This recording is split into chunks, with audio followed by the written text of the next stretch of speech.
Today I'm going to talk about the importance of writing things down and why you need to put pen to paper versus using your phone. Hey there, it is your favorite nurse yogi, Lesline, and today we are talking about why you got to write things down and how today, being Sunday, I'm like, I gotta start writing things down again.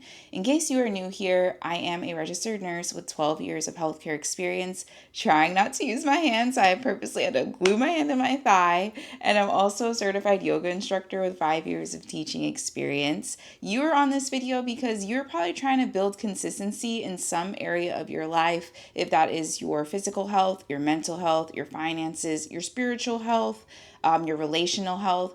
I think I got all of them. If I didn't, let me know which one I'm missing. But health is all encompassing. I'm not sure if that's the phrase I want to use, but health is not just exercise, right? There's different aspects of health.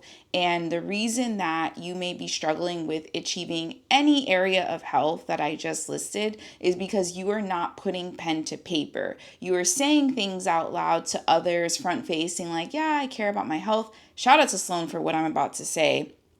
Yesterday, let me rewind a little bit. I co-hosted the Mompreneur Reset Brunch alongside my friend, who's also my business strategist, Merlene, and we had a guest speaker come and talk to the mamas about the importance of taking accountability for yourself.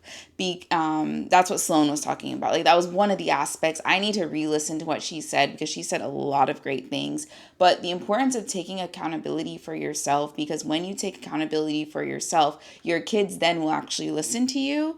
I'm adding that, but she also was just saying how you say that you're healthy and you care about family, or, you want to lose weight or gain weight, but you're not, like, behind closed doors, you're not aligned to what you're saying. Like, you're saying one thing, but you're not doing the actual thing, right? And so she actually was talking about alignment, and this is from Sloan. This is not from me. I'm going to share with you what she said. She said that alignment is the congruency between what you say you value and your actions. So again, alignment is the congruency between what you say you value and your actions. So you may say, like, maybe you even written down your values of integrity, of family, of consistency, of discipline, but those are your values, right? But your actions are showing that, say it is health that you value, like your physical health, right? Even your mental health, because both of those, they are married, if you will. But you're eating crappy. Hell, you're not even eating. Like, you forget to eat the whole day, but you're like, yeah. This year, I'm really gonna take charge of my health. But you're not aligned. Like, you're not aligned with health, because again, alignment is the congruency between what you say you value and your actions. So how do you get aligned? Is you write stuff down. And to be honest with you all, I haven't been writing, like, stuff down in a while. And when I say stuff, I mean, like, going in my planner. Shout out to my one of the nonprofits that I'm a part of, Women on the Rise.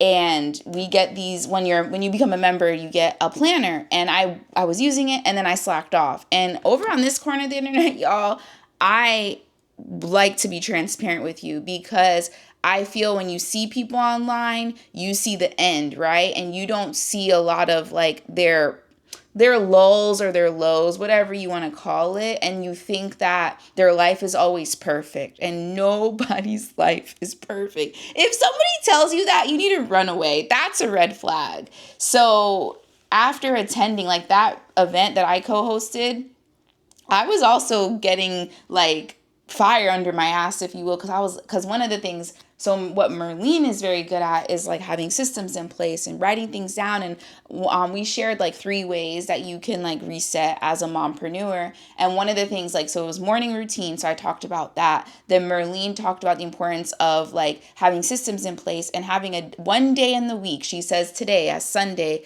to just figure out what your week is going to look like for the week ahead, writing those things down. And so today I used my planner and I wrote down, like, at least today what I want to do, and I'm going to share that with you. Okay, so, and how this planner is organized, it has, like, what are your top 3 priorities, what do you want to get done, and then it even has an hourly calendar from 7 a.m. to 10 p.m.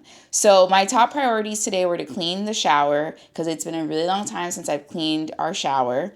Clean out, oh, see, I forgot about this. There's this, it might also be because I work from home, and if you work from home, let me know if you can relate to this, but there are certain things you see in your home over and over and over again, things that you need to clean, and you just keep ignoring it. And that is what I've been doing with this small brown box in our room. There is a small brown box in a room it's become a catch-all of just random stuff. And I need to go through that and just clear it out and throw that box away. So that's the other thing I need to do. And then also put laundry away in our room. So my 3 top priorities today are all related to things that have been in the room. And then the get it done, I still don't really understand this, because in my head I'm like, well, I guess this is kind of like a to-do list, because maybe I should write all the get it done, and then based on whatever I write as the get it done, put my top 3 in the top priorities. So get it done, I wrote again, clean the shower, record my 20-minute YouTube video, organize my vanity. I have a makeshift vanity in our room, and my makeup is just all over that vanity. It looks very messy, which in turn makes the room look messy. And when the room looks messy, that brings up my anxiety and me feeling like my life is not together. And then also I need to organize this office, because you don't see it, but there are actually 2 desks in this office. That desk that you see over there, that is my work, like my corporate job desk. It's a standing desk. I still need to do a review on that. I forgot. Maybe that'll be my video tomorrow, where I give you guys the ins and outs of this standing desk. It was not even that expensive. It was like, maybe it was under $150. I got it on Amazon, and I had a TaskRabbit person come in, and she put it together in less than 30 minutes. Was really impressed. But I have that desk, and then this desk that I'm leaning on is my old desk that I don't want to throw it away, but I don't know where to put it is the biggest thing. Like, we have this house now, but it's filling up, and I'm just like, I don't know where to put this, because I don't want to throw this away. It's in good condition, and my kids already have desks, so I don't know. I'm not sure what to do with this desk. So this space right now, I know once I get it in order, I'll feel better. And the reason I'm saying all these things about organize and writing things down is because that's what we were talking about yesterday. And 2 of our sponsors, actually, it was so interesting. 2 of them that sponsored our event, they're both home organizers. One of them I actually had organize our garage downstairs, and I'm so thankful for her. Shout out to Erin. Our Home in Bloom, I believe is her business name. She organized our garage. So anytime now that the garage gets messy, I know though where to put things, so I don't feel as overwhelmed with the garage anymore, because there was no systems in place. So I need to continue working on every area of the home and put systems within each home. So that's like my to-do list today. And then I'm going to go with my daughter to see the Michael movie. I've yet to see it, so I'm going to do that today with my daughter. So I'm like, what I've been doing is, like, I washed all the dishes yesterday, like when I got home, or this morning when I woke up, I wash dishes. Then on my break, I'll take little breaks. I'll do one large task. Then I was like, okay, now let me eat breakfast. I ate breakfast. And then I'm like, okay, now let me go upstairs. Let me clean the shower. I clean the shower. And then I was like, okay, now this is my break, but not really. Let me record this video. And then my break technically is going to be taking a shower so we can go to the movies, because I need to leave soon. But I wanted to share, going back to like why, like when people say write stuff down, there's actually science behind that. And I found, I like to find, and this is the nursing school part of me, because I have my bachelor's in nursing, and I was going to get my master's in, I was going to get my master's as a psychiatric mental health nurse practitioner. I did all of the coursework, and then once clinicals started, I actually did 1 semester of clinicals, and then the second semester of clinicals, to say I have a whole series actually about that, going back to school. You can check that out. I'll try my best to leave that link down below. And that's actually one of my most viewed videos is me dropping out of school, because I've never dropped out of school before. I don't know if it was that it was a, I feel like God was just like, this, you're not supposed to be doing this. And I had a lot of resistance to like, no, or stubbornness. I was like, no, I'm going to keep doing this. And it was like red flag after red flag after red flag. Like I was getting in trouble at work. And then the actual place I found, they're like, oh, we're taking away your hours because technically la la la la. And I was like, I'm already at the facility. Like, can you just give me the hours that I need? Like, it's already hard being a mom, working full time as a corporate job, and going to school. So I was like, can you, so once that happened, when the preceptor that I had was like, yeah, I'm actually going to have to subtract X amount of hours. I was like, all right, I hear you, God. Let me go back to the basics. I made a whole post about that and focus on my business. And also, I still work my corporate job. But I was like, this ain't it. Because I was trying, if I'm going to be honest with you, I was going back to school because I wanted to make quicker money. And quick money is not good money. Quick money is not good money. And I'm processing this right now as I share with you. That's why I'm pausing as I'm talking, because the reason I went back to school, it wasn't because I wanted to help people. It was because my business, Leslie Does Wellness, was not working.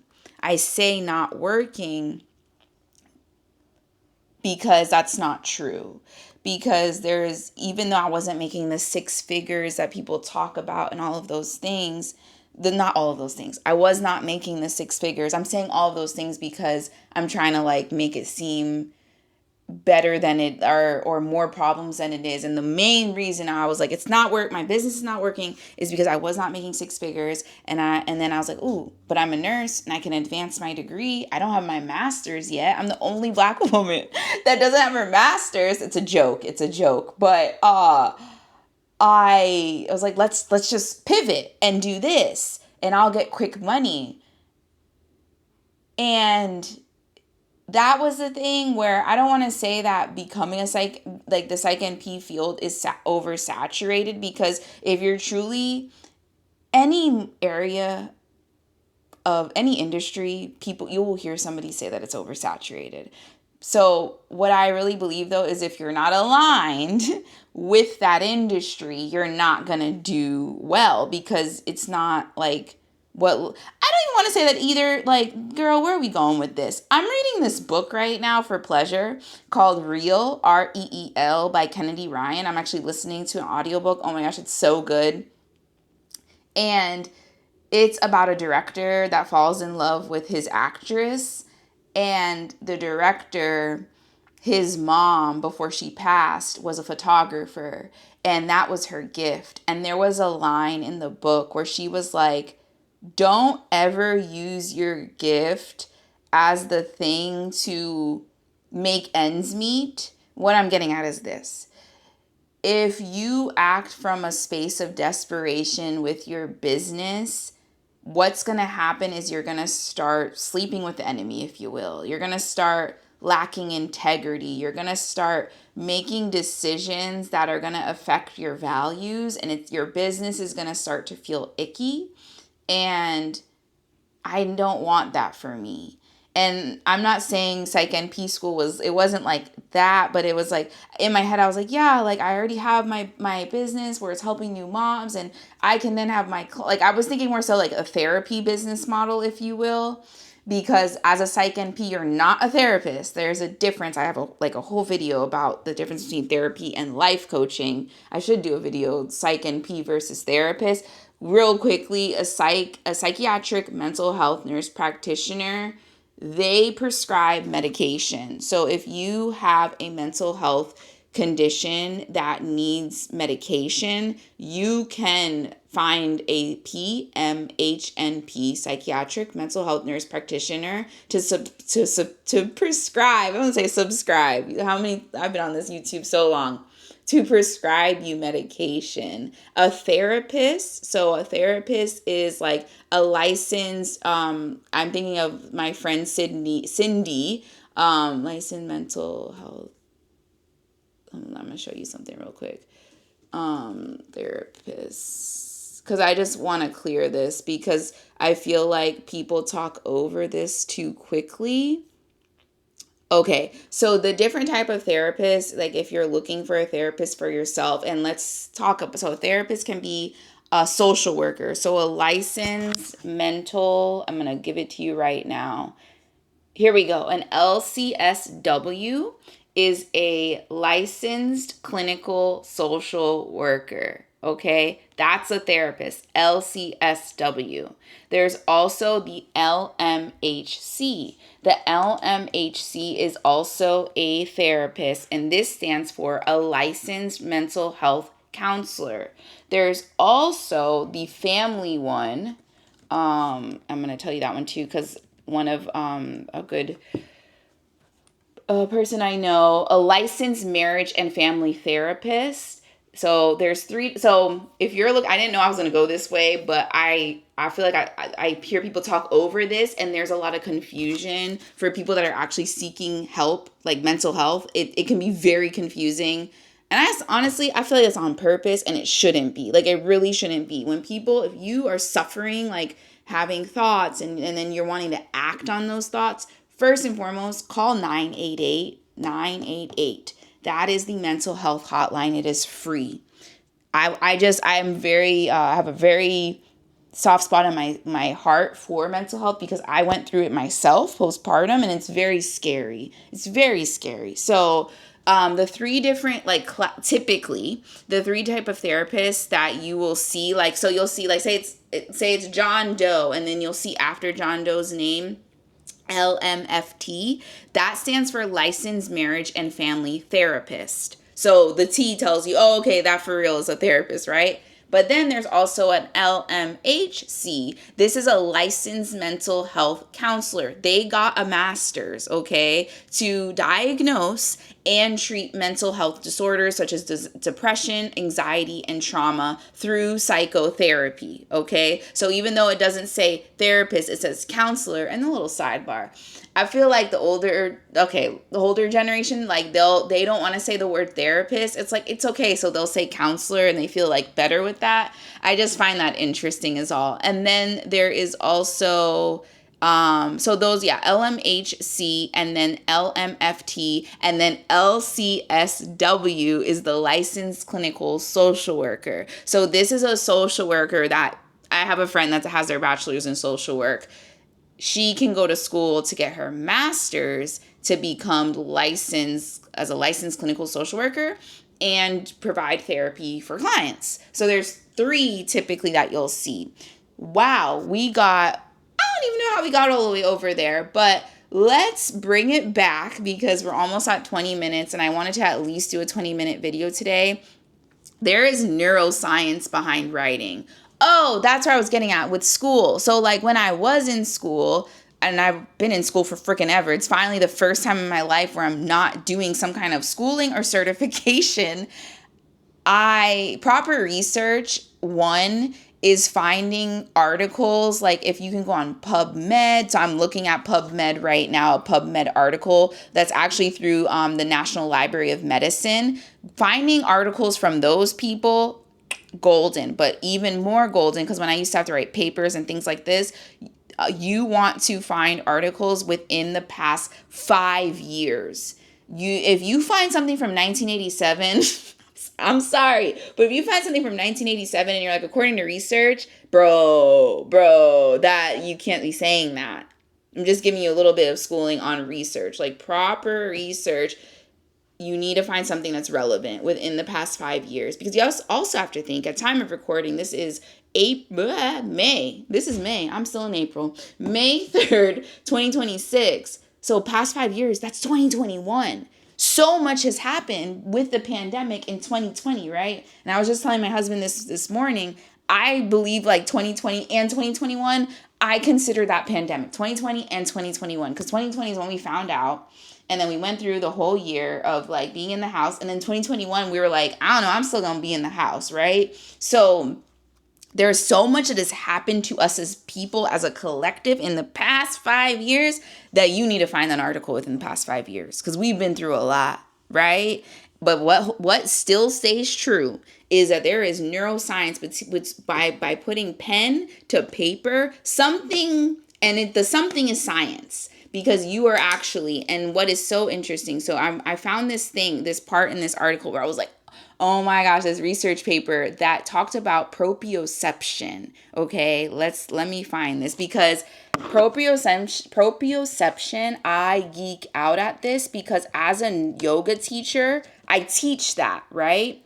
So this says here, handwriting is an acquired skill of language production through which external stimuli, visual or auditory, are translated into a fluid and coordinated trace on a sheet of paper. It is primarily a process and then a product, blase blase. But then, meanwhile, motor and visual. Yeah, okay, where did it go? I saw it somewhere, guys, this other area of the article. But pretty much, oh man, this part of the video is horrible. I'm sorry, guys. Here we go. Traditional handwriting with pen and paper engages fine motor skills. Fine motor skills are so important. That's why the girls now, we're crocheting, we're knitting.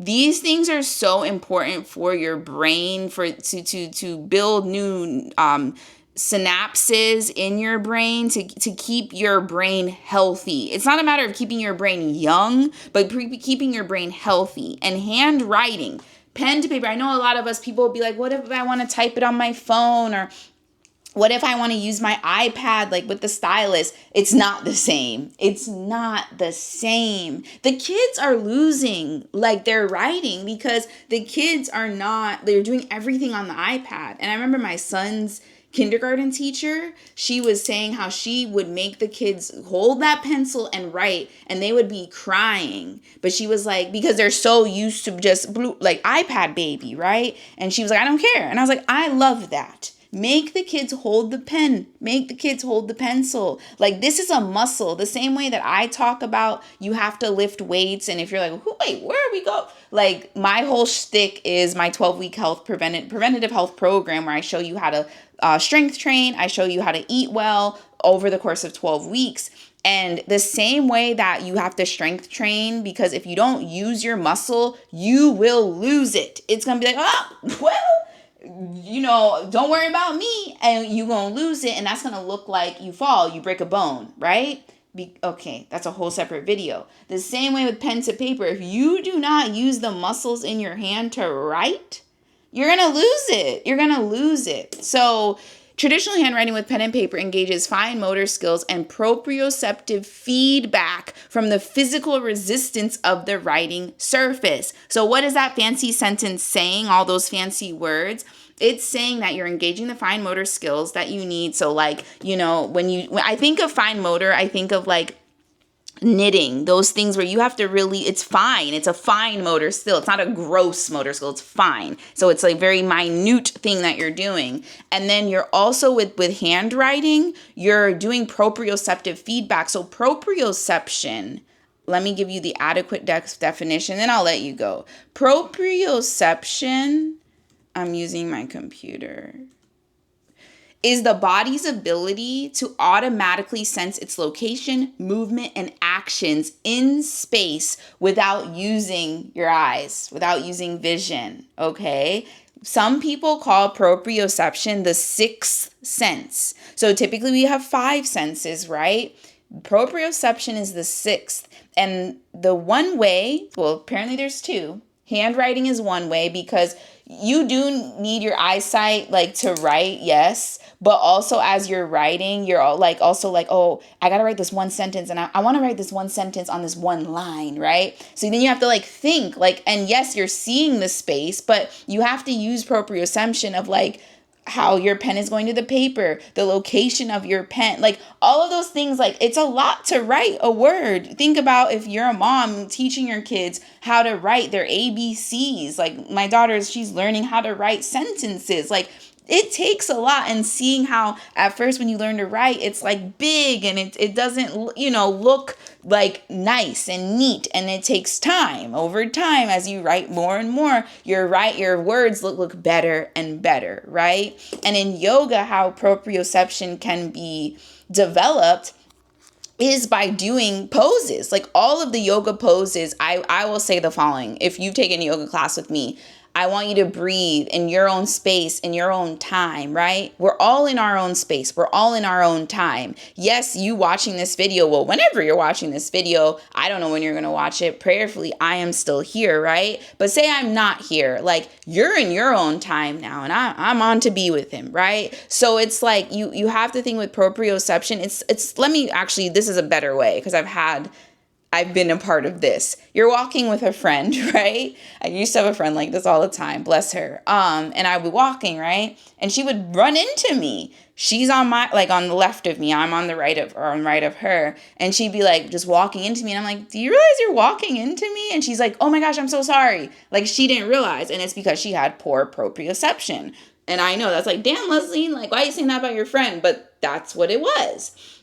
People that also have poor proprioception, they'll like say there's a door that's open and they just run into the door. And it's not until they hit the door, they're like, oh, I didn't see the door. Poor proprioception. So how do you build your proprioception? You take a yoga class with yours truly. Because I'm telling you, another example, you put your right foot at the top of the yoga mat. Okay, my right foot, top of the yoga mat. Bring your right hand up above your head and lean your upper body to the left. Okay, I gotta lean like you don't realize, but you're actually having to think. So that's why yoga is connecting your mind, body, and spirit, right? But right now I'm just talking about the mind-body connection. You might have heard that a lot, right? That's gonna be a separate video. But me telling you, I need you to bring your right hand up above, glue your fingertips together. You're like, oh shit, I didn't know there was glue. And it's just using those type of descriptive words helps it make sense to you. Because a lot of us, we just be blah. And that's why I like yoga, because it helps with my proprioception, which helps with my posture. How am I carrying myself in this space and time that I'm living, right? So I'm going to close the video with this. Start writing things down, because I wrote down my to-do list today and I already got one out of the top three things done. I cleaned the shower. I've been putting off cleaning the shower for longer than I'd like to admit. So if you need support with, just writing things down, being more healthy, right? Check out my resources down below. I am here to help you. I'm not just talking out of my ass. I actually have support for you. I will see you tomorrow, same time, same place. Bye for now.